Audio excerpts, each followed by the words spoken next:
네, 안녕하세요. 오늘 저희가 좀 깊이 파고들 자료는요, 최원혁 연구자의 경제학 방법론으로서의 하도, 허도, 성림에 대한 고찰이라는 논문의 일부입니다. 이게 이제 리만 사태 이후에 아시겠지만 그 합리적 인간이라는 주류 경제학의 가정이 좀 흔들렸잖아요. 네. 그런 상황에서 특히 또 한국 사회를 원한 사회라고 진단하기도 하고요. 이런 배경 속에서 뭔가 새로운 경제학적 접근법을 찾아보려는 시도인데 특히 동양의 지혜인 하도에 주목하고 있습니다. 과연 어떤 새로운 관점을 얻을 수 있을지 한번 같이 풀어가 보시죠. 일단 이 자료에서 제일 먼저 딱 들어오는 게 2016년에 한국 사회를 원한 사회라고 규정한 그 연구 내용이에요. 뭐 불안이 강박이 되고 경쟁이 완전 생존투쟁이 되고 이런 8가지 특징을 얘기하는데 이게 근데 비단 우리나라만의 얘기일까 싶기도 하고요. 네, 맞습니다. 그 지점이 바로 뭐랄까 주류 경제학이 현실을 제대로 설명하지 못하고 있다. 이런 비판하고 딱 이어지는 거죠. 이 연구에서는 주류 경제학이 너무 소수, 한 0.1%? 그 정도를 위한 이데올로기가 되어버렸다. 이렇게 보고요. 심지어 발터 베냐민의 말을 빌려서 이게 꼭 종교로서의 자본주의 아니냐 이런 비판까지 해요.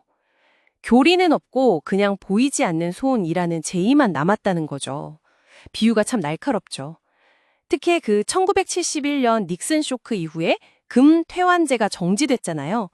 달러랑 금 연동이 끊기면서 화폐 발행에 대한 어떤 통제가 좀 느슨해진 건데 그 결과로 나타난 과도한 화폐 발행, 그리고 그로 인한 화폐 순환의 위기, 이런 것도 다 같은 맥락에서 보고 있습니다. 아, 그러니까 주류 경제학이 현실 설명력을 잃어가고 있다 그런 비판이군요.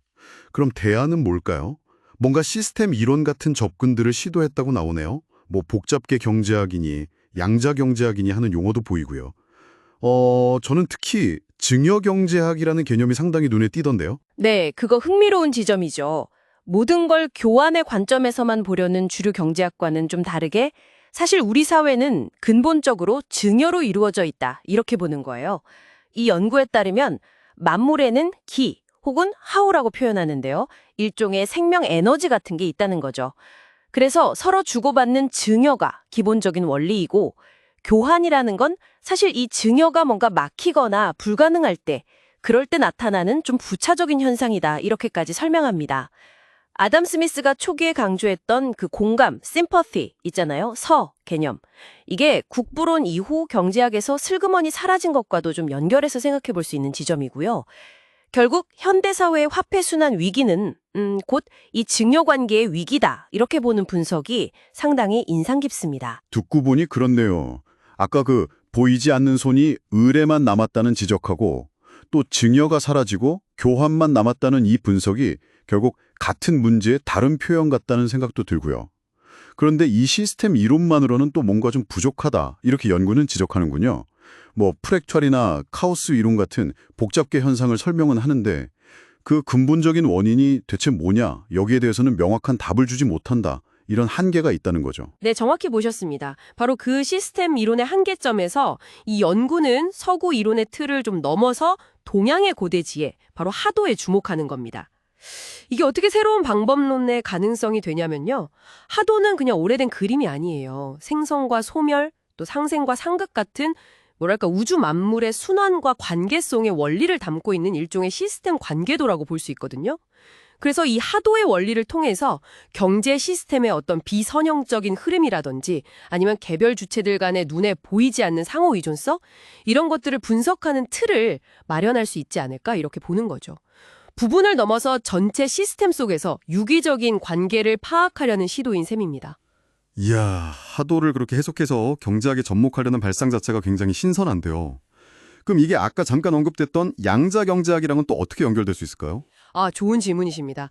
양자 경제학이라는 게 그 경제 주체들이 고전 물리학의 입자처럼 딱딱 떨어져서 독립적인 게 아니라는 거잖아요. 그렇죠. 양자처럼 서로 막 얽혀있고 관찰이나 관계에 따라서 상태가 변할 수도 있다, 이렇게 보는 건데 하도가 보여주는 그 상호 연결성 그리고 관계 중심의 세계관이 바로 이런 양자 경제학적인 관점하고 상당히 맞닿아 있는 부분이 있는 거죠. 서로 영향을 주고받으면서 전체 시스템을 이루는 그 모습, 그걸 설명하는데 어떤 유사성이 있다고 볼 수 있습니다. 네, 오늘은 주류 경제학 비판에서 시작해서 증여 경제, 시스템 이론, 그리고 동양의 하도라는 개념까지 한번 쭉 따라가 봤습니다. 확실히 경제를 그저 교환이라는 렌즈로만 볼 게 아니라 증여나 관계, 그리고 전체 시스템의 중요성을 다시 한번 생각해보게 되는 그런 시간이었던 것 같아요. 그렇습니다. 이 연구가 던지는 어떻게 보면 가장 중요한 메시지는 우리가 경제 현상을 이해하는 아주 기본적인 그 사고의 틀 자체에 한번 의문을 던져보자라는 거거든요. 하도와 같은 동양적인 사유 방식이 오늘날처럼 이렇게 복잡하게 얽히고 설킨 글로벌 경제 시스템의 본질을 이해하는데 과연 어떤 새로운 통찰을 줄 수 있을지 이건 정말 깊이 고민해 볼 만한 지점이라고 생각합니다. 자, 그럼 마지막으로 이 질문을 한번 던져봅니다. 여러분의 일상적인 경제활동 속에서 차갑게 느껴지는 교환의 논리, 그리고 따뜻한 증여의 마음은 지금 각각 얼마만큼의 자리를 차지하고 있다고 느끼시나요?